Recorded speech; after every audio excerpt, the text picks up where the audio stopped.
Associating with Jesus is a dangerous decision.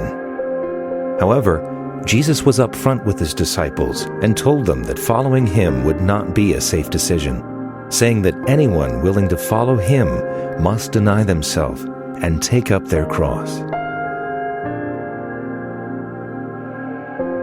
Andrew was a fisherman in the rural town of Capernaum. He was just your average guy working the family business. He wasn't especially religious, and yet Jesus invited Andrew to follow him. After Christ's death and resurrection, Andrew spread the gospel throughout Russia and Greece, where he was later crucified. Andrew hung upon the cross for 3 days, suffering unimaginable pain, but continuing to tell the people around him about the love of Jesus Christ. God used Andrew, an average and insignificant guy, to change thousands of lives. Peter was a hot-tempered guy who often put his foot in his mouth.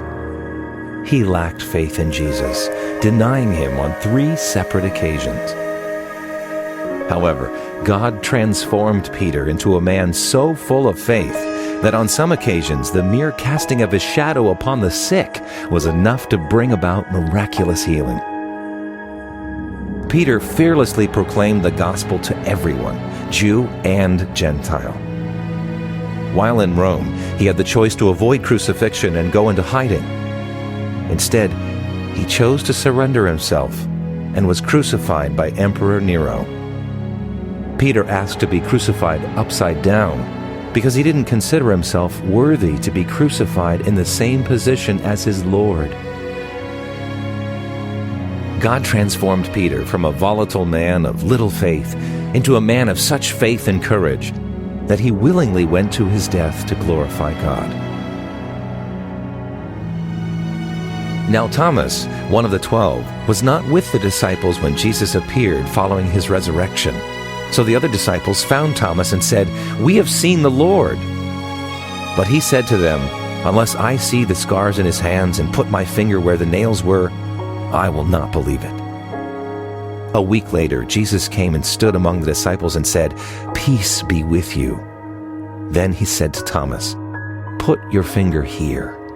See my hands? Reach out your hand and put it into my side. Stop doubting and believe." Thomas fell to his knees and said, "My Lord and my God." Thomas went on to preach the gospel throughout Persia. From there, he traveled to India, where he died a martyr.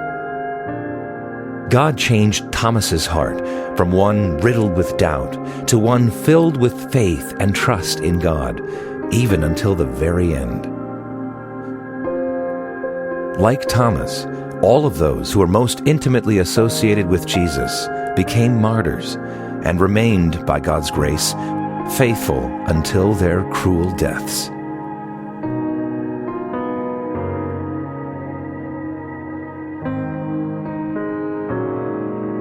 These were 11 ordinary guys, 11 nobodies that chose to follow Jesus. They had some major faults, much like you and I, but they chose to give up their lives to follow Christ and be transformed through him, to tell people about him, and ultimately to die for him. Jesus never said it would be safe following him. In fact, he knew the hardship that lay ahead for those that chose to follow him. And so he asked them to count the cost. For his disciples, it cost them everything, including their lives. Have you ever really thought about what it might cost you to follow such a dangerous God?